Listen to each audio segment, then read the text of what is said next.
Jésus-Christ est celui-là qui a payé pour nous et qui allait s'asseoir après à la droite du Père.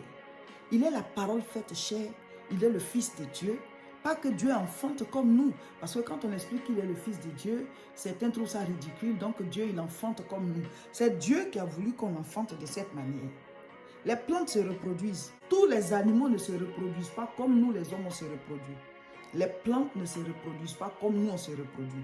Les plantes n'ont pas de rapport sexuel, mais elles se reproduisent. Dieu a trouvé un moyen pour que les pollens aillent d'une plante à l'autre pour que ça puisse féconder et se reproduire.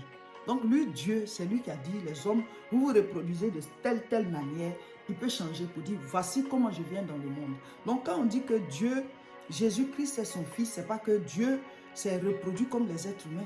Il a posé un œuf déjà fécondé dans le sein de Marie. Marie a été une maman porteuse et aujourd'hui ça se fait.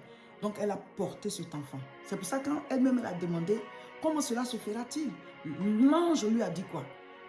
Le Saint-Esprit viendra sur toi et l'ombre du Tout-Puissant te couvrira. C'est pour ça que ce Saint-Enfant que tu vas porter, il sera appelé Fils de Dieu. Ce n'est pas le fils d'un rapport sexuel comme nous. Donc Jésus, il a pris le corps humain dans le sein maternel, mais il est divin. C'est Dieu qui est tout-puissant, qui peut venir sous la forme humaine et pendant ce temps, il est assis sur son trône. Il peut être partout à la fois. Christ, c'est Dieu venu sous la forme humaine. Dieu est tout puissant. Pendant qu'il est au ciel, il peut aussi être sur la terre. Mais il fallait qu'il prenne un corps humain.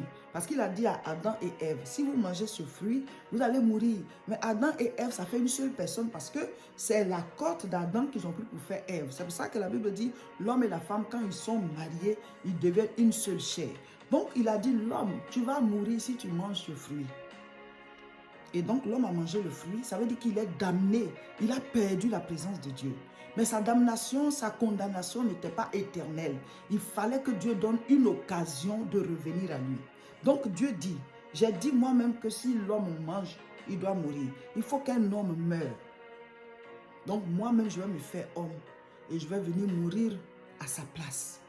Parce qu'il ne peut pas supporter de mourir, il ne pourra pas revenir. Mais moi j'ai le pouvoir de donner ma vie et de la reprendre. Donc je prends ce corps dans lequel ils ont péché, je prends tous les péchés sur moi, je meurs et je ressuscite.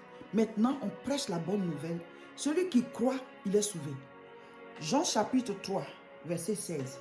Car Dieu a tant aimé le monde qu'il a donné son Fils unique, afin que quiconque croit en lui ne périsse point, mais qu'il ait la vie éternelle. Donc, Dieu a pris notre place. Il a pris le corps humain et il a condamné le péché. Il a crucifié le péché, il est mort et il est ressuscité à notre place. Pendant que Jésus-Christ mourait, le Père était assis dans les cieux. Dieu peut se manifester sous 3 formes. Dieu le Père, Dieu le Fils, Dieu le Saint-Esprit. Donc il est venu en tant que Dieu le Fils. Et Dieu le Fils, c'est la parole. Dieu est tellement puissant que sa parole peut prendre vie. Il dit la parole a été faite chair. Et nous avons contemplé sa gloire.